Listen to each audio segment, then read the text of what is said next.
Hello friends, तर बघा हा लुक बघून तुम्ही म्हणाल की हिने नक्की कुठे काम करायला गेली होती.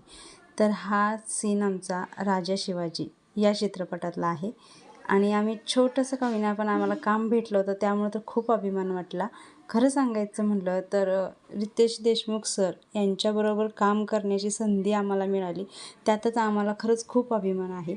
आणि राजा शिवाजी हा चित्रपट 1 मेला येतो आहे, तर सगळ्यांनी आवर्जून आपल्या जवळच्या थिएटरमध्ये बघायला जावा. ओके.